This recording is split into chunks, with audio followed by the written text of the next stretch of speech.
Maayong adlaw kanimo. Ang mensahe karon nga imong madunggan, part 3 kini. Mahitungod sa pagsimba.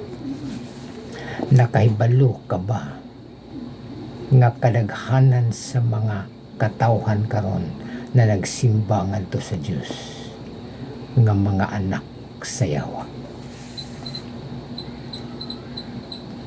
Ang Diyos gusto nga ang tanan nga magasimba kaniya mahibalo kung kinsa ang iyang gipangsugo sa pagsimba ngadto kaniya. Ang sugo sa Diyos sa pagsimba ngadto kaniya, sugo lamang niya sa mga gihimo niya nga born again.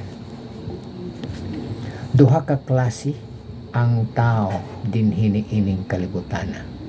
Anak sa Yawa ug anak sa Dios. Ang anak sa Yawa nagasimba usab sa Dios. Wa lang sila kahibalo nga anak sila sa Yawa. Ang anak sa Dios nagsimba sila sa Dios.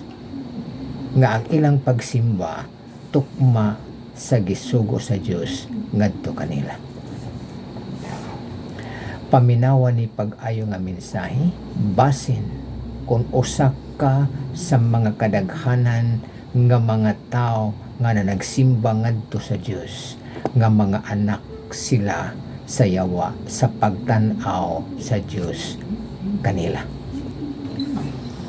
Ang tao gibuhat sa Dios nga dunay tulo ka parte. Ikaw nga tao duna kay espiritu, duna kay kalag ug duna kay lawas. Sa panahon nga mamatay ka sa lawaston nga kamatayon, ang imong lawas mo balik sa yuta kay sa yuta na gikan, ang imong espiritu mo balik na sa Dios kay sa Dios na gikan. Ecclesiastes 12:7. Ang imong kalag duha ang pwedeng mapadulngan.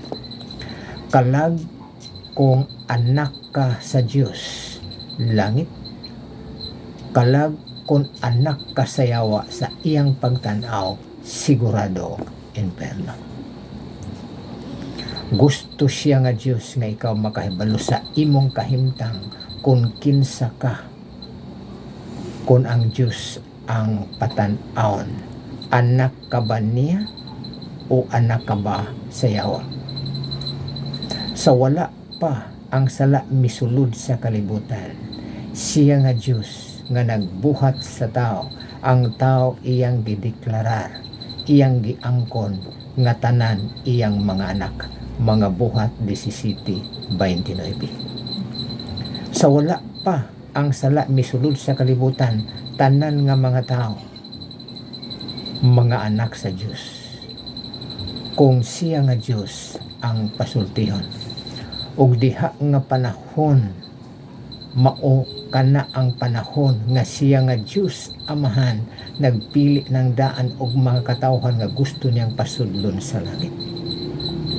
Pero sa panahon nga ang sala misulod na sa kalibutan, ang tao nga anak niya sa wala pa ang sala misulod sa kalibutan, nahimo ng anak sa Yawa sa panahon nga ang sala misulod na sa kalibutan. Kinsa ka nga tao sa panahon nga ang sala misulod na sa kalibutan, anak ka na sa Yawa. Juan 8:44. Si Ginoong Jesucristo mismo ang nagsulti ni ana. Siya ang kamatuoran ug dili siya pwedeng masayop. Ikaw nga tao, ginganlan ka ni Ginoong Jesucristo nga anak sa Yawa. Ug ikaw nga tao nga anak sa Yawa sa iyang pagtan-aw, gusto siya nga Dios nga ang imong pagkaanak sa Yawa dili magpabilin. Gusto siya nga Dios nga himuon ka nga maanak niya pagbalik para tawgon ka nga born again sa tuyo nga makakita ka o makasulod sa gingarian sa Dios. Mauna ang wali ni Ginoong Jesucristo sumala sa Juan kapitulo 3. Gusto siya nga ang tao makasabot sa pagtulunan nga born again. Kaya ang born again mao lamang ang pagtulunan nga gitudlo ni Ginoong Jesucristo nga diha sa maong pagtulunan sabtan sa maong tao nga anak sa yawa nga siya nga tao na kinahanglan og maluluwas nga mao si Ginoong Jesucristo. Og ang pwedeng makapasabot ni ana sa maong tao nga anak sa yawa ang balaan nga espiritu ra. Ang hunahuna nimo ug ang imong pagsabot sa pulong sa Dios gibutaan na sa yawa sa ikaduhang Korinto 4:4. Mo'y hinungdan nga ang balaan nga espiritu mo'y moable sa imong hunahunag sa labutan nga nagkinahanglan ka og maluluwas. Kaya ang imong kahimtang kung siya nga Diyos ang pasultihon sa panahon nga ang sala misulod na sa kalibutan, ikaw anak sa yawa, mutuo kag sa dili, siya mismo ang nagsulti. Di ka pwedeng makareklamo tungod kay siya ang kamatuoran. O ang imong pagkaanak sa yawa, magpasalamat ka nga dunay maluluwas nga mao si Ginoong Jesucristo. O si Ginoong Jesucristo mao ang pagkamatarong o gusto ang balang nga espiritu nga kumbensihon ka nga nagkinahanglan kag pagkamatarong nga mao si Ginoong Jesucristo. Pahibalon usab ikaw nga dunay paghukom nga umaabot nga grabe ka delikado. Og ang balang espiritu maura ang pwedeng makaproducer kanimo pagtuo para makatuo ka nga ikaw nagkinahanglan og manuluwas nga mao si Ginoong Jesucristo. Pagtuo na nga gitawag og kinasing-kasing.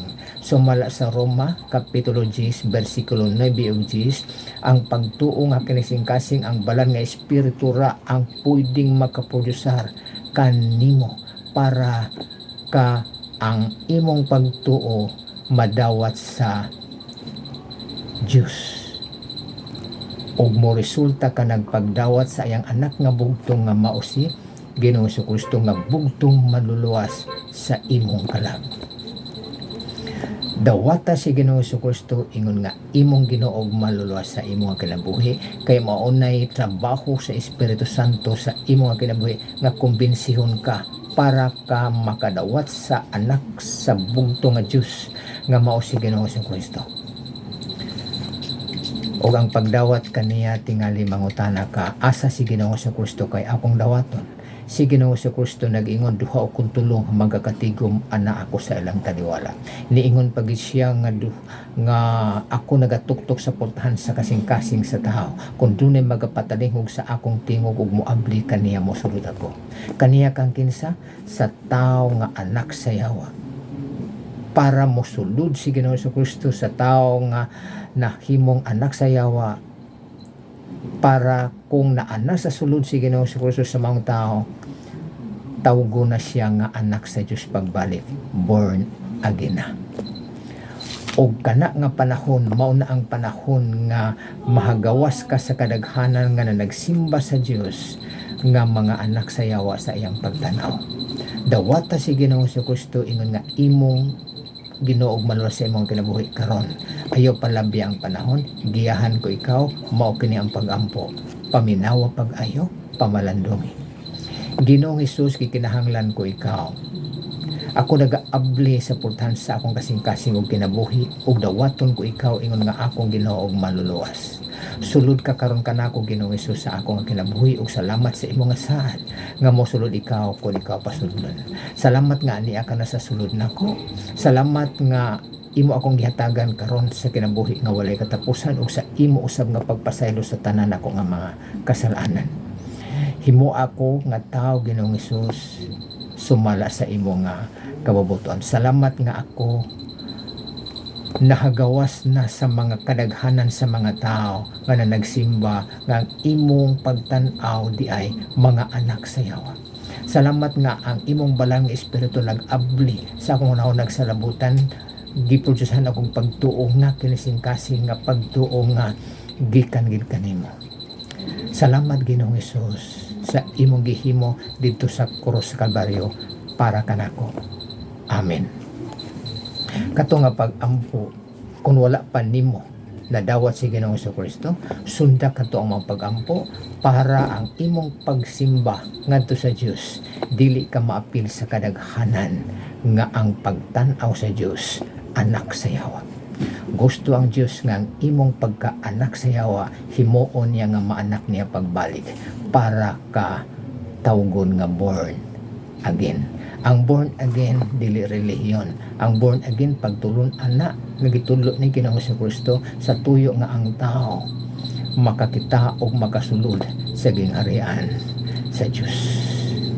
Og ayaw kalimti ang pagdawat kang Ginoong Jesucristo sa pitsa ug tuig kay mao na ang imong espirituhanon nga pagkatao. Balik-balikan ni sa pagpaminaw para masabtan gid nimo pag-ayo ang unod sa imong mensahe kay kun naapil ka sa kadaghanan nga nagsimba ngadto sa Dios, nagsimba nga ang pagtan-aw sa Dios anak ka pa sa yawa, kung maabtan ka sa lawas ng kamatayon, sigurado nga di ka nako ikita dito sa langit, sigurado nga ang imong kalag tuagi sa impierno, tungod kay ang Dios way kalipay sa kamatayon sa tao nga anak sa yawa sa pagtan-aw niya. Ang Diyos mo ay nagsulti niya na og siya gusto nga ikaw himuon ka gid niya nga born again o ang pwedeng makatrabaho niya na ang balan nga espiritu ra. Salamat sa imong pagpaminaw, balik-balik ka gini pag-ayo kay lumalabay rata dinhing kalibutan na. Salamat po usab.